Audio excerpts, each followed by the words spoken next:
안녕하세요, 여러분. Welcome back to my channel, Mitch's 영어 coaching. I'm Mitch Sam here for you, helping you with business English, helping you to speak English more professionally, more comfortably, more confidently, so that when you are working in business or even just conversationally, small talk, whatever the situation is, you can speak English with confidence. That's the goal. That's the goal. Every student I have, they all say that they lack confidence when speaking English. I know.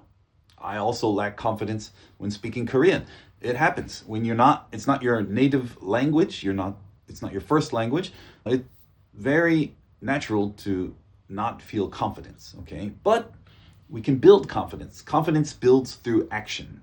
The more you practice, the more you act on learning new phrases, learning new things that will help you in business English, then your confidence starts to grow. You start to use it in meetings, you start to use it with your coworkers, with your boss, with your clients, and then you start to feel more confident. It can happen for you, I promise you, but you have to start small. And so these videos on my YouTube channel here, this is a way to start small, building your confidence one video at a time, okay? So I'll give you a little bit of some phrases, some tips to help you in business English. And if you keep watching, you'll build your confidence little by little. And of course, you have to practice. You have to practice too. If you want to practice with me, it's possible. You can go to my website, mitchinenglishcoach.com. And if you sign up for a one-on-one coaching lesson with me online, they're all online, and there's 30 minutes or 1 hour. You can sign up for whatever you want. And then I will meet you and we can practice all of these things in the video and whatever else you need help with your English and business English in particular. I'm here to help. So check that out at my website. Now today, what I want to talk about is how to protect your workload in English. When you're working, a lot of times people ask many things of you. People ask, I need you to do this. I need your help. I need you to finish this. Can you finish this by today? Always giving you deadlines, always giving you more work. A lot of my students, very often, they tell me like, oh, I'm just so busy. Everybody's asking me to do stuff. My boss is asking me to do this. My team is asking me to do this. The client is asking me to do this. So many things. Well, you know what? That is life, unfortunately. That is life. That is how life works. That is how work works. There is never going to be a time when you're working and everything is calm, nobody's asking for anything. Okay, maybe sometimes that can happen, but it's very rare, right? If that happens, that means business is not good. So that's also not good. So we want to be busy. Being busy is good in work. And it's good to be wanted. Everybody wants your help. Everybody wants you to do something, give you responsibility. That's a good thing too. It's not bad. But it does get overwhelming. Overwhelming is the term we use. That means too much stress, too much pressure, too many timelines, too many deadlines. Okay, so how do we manage that? That's what we're going to talk about today. Really, it's about managing your workload, protecting your workload and managing your workload. Okay? Because very, very useful skill in leadership. If you want to be a leader, you have to know how to protect your workload, okay? And how to manage it in a productive way. But you don't want to just say yes to everything, okay? When you're in business, you're talking to your boss and your boss says, do this, do this, do this. If you just say yes to everything, well, they may think like, oh, okay, he's a good guy. He's saying yes to everything. The problem is you can't do everything. You can't finish everything. So you're going to let someone down. Your boss is going to be angry because you didn't finish something. Your wife or husband is going to be angry because you didn't come home on time. Your children are going to be crying because their parents are not here. Eventually, you're going to disappoint somebody, maybe everybody. Sometimes we disappoint everybody. You just can't make everybody happy, especially when you're saying yes to everything. Okay, so that is not a manageable strategy. Okay, that's not going to work in life, in work.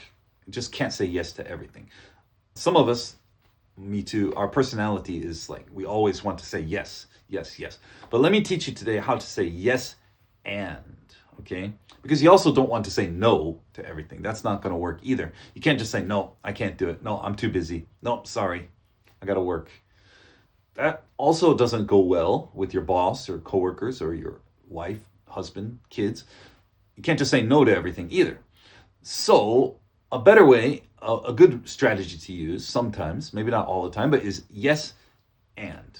Because I know that a lot of times you feel pressure to say yes. You feel pressure to say yes to every single request from your boss, your client, because you don't want to disappoint. You don't want to sound uncooperative. You don't want to be rude, right?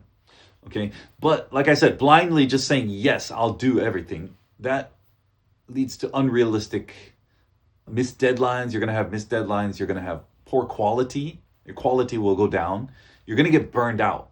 Burnout means when you work too much and you can't take it anymore. Too much stress, too much pressure. That's burnout. And you don't want that either, because then you can't work out of commission. That's not good. So that actually all of that damages your professional credibility, okay? Much more than just saying no. Okay? So in other words, if you say yes to everything, you disappoint everybody, you do bad work, bad quality, always late, your professional credibility goes down. That means the way people see you as a professional in business, it's going to go down. Their respect goes down for you, okay? And you will stop getting asked to do things. You'll stop getting promotions. It just is not the way to go, okay? So yes and framework. Let's talk about this. Basically, this is called conditional agreement, okay? What this means is you're going to set healthy boundaries. Healthy boundary means it's okay to set boundaries with people in life, okay? In work too. It's a highly respected thing because it shows that you have project management intelligence, right? You're good at managing your time. You're good at managing projects. So you look more professional, to be honest, if you set healthy boundaries. But I know it's difficult to do because we want to say yes all the time. But I'm going to teach you a good way to agree with enthusiasm, but then state your priority timeline. In other words, yes and. Okay, so you're going to agree with enthusiasm. You're going to say, yeah, I'd be happy to do that. I'd be happy to help you with that. Yeah, I'd love to. Sure, I can do that. But then you have to state your priority timeline. You have other things to work on, right? So just honestly say, yeah, I'd be happy to help with that after I finish this. Once I finish this that I'm working on right now, then I'd love to help you. Okay? Very simple way. You're saying yes, but you're also saying, but first I need to finish this. I'm working on something. Or, yeah, I'd be happy to help you. I'm going to need to wait until next week because this week my schedule is full. Okay, so I'd love to help you. I will help you. I'm going to do that. But can we wait until next week when I have more time in my schedule? Okay, this kind of framework. It's yes, I'll do it. And also I have this thing I need to do first. Okay, so can we wait? Can we schedule it? Can we reschedule it? Can we move it a little bit?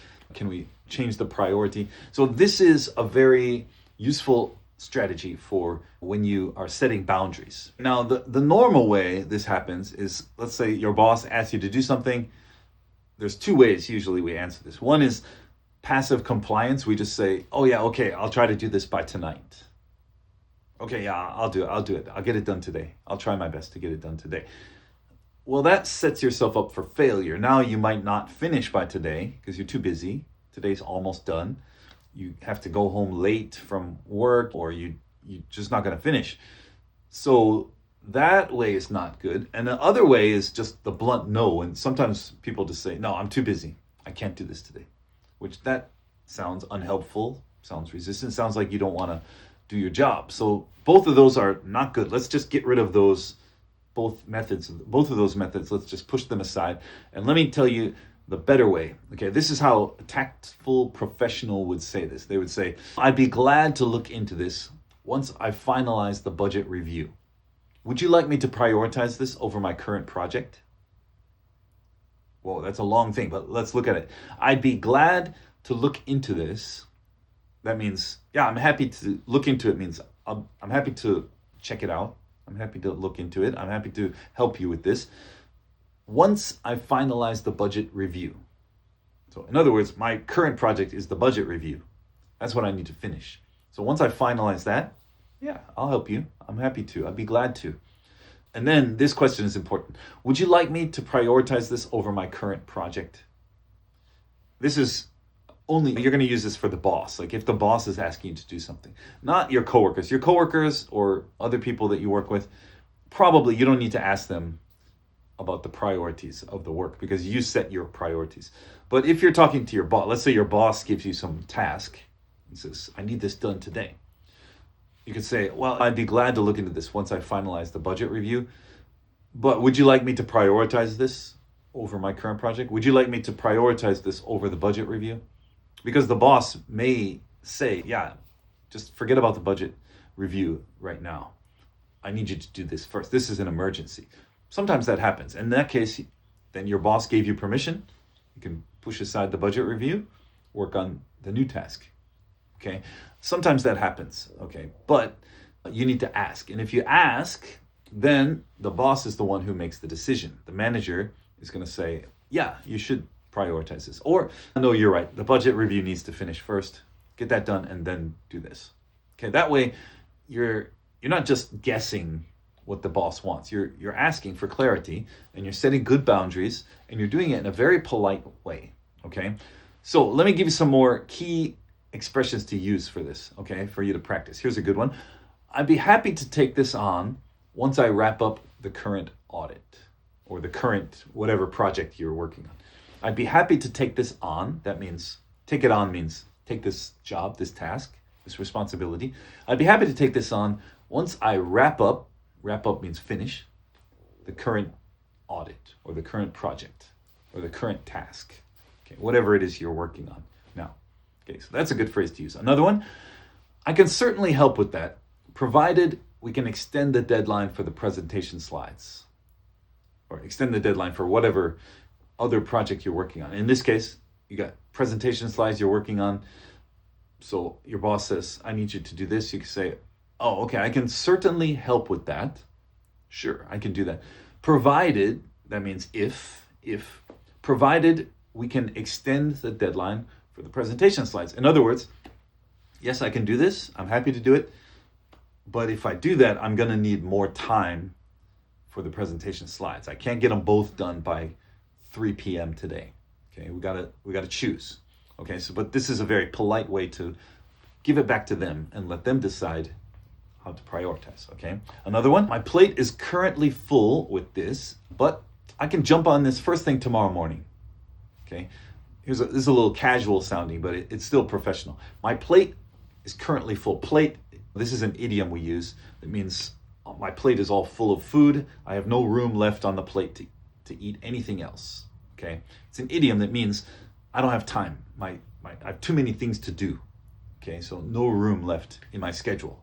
Okay, so my plate is currently full with this project, but I can jump on this first thing tomorrow morning. I can jump on this means tomorrow morning, I'm gonna jump right into this. I'm gonna get on it. I'm gonna do it fast. Okay, so it's a good phrase to use when you're trying to make it sound like I'm gonna get to it. I'm gonna do it fast.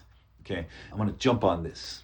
Okay, so this is kind of casual, but still sounds professional. My plate is currently full with this project I'm doing, but you know what? I can jump on this first thing tomorrow morning. I'll get it done to you by lunchtime. I'll get it to you by lunch.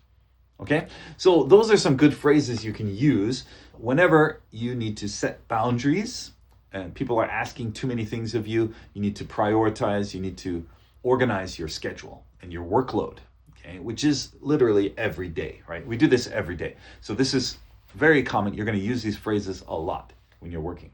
Okay, everybody, if you want to learn more of these kind of phrases, sign up for my business English course on my website, mitchenglishcoach.com. You can take that course. It's 5 lessons. You can do it in your own time, whenever you have time, to study more of these kind of business English phrases for different situations, okay?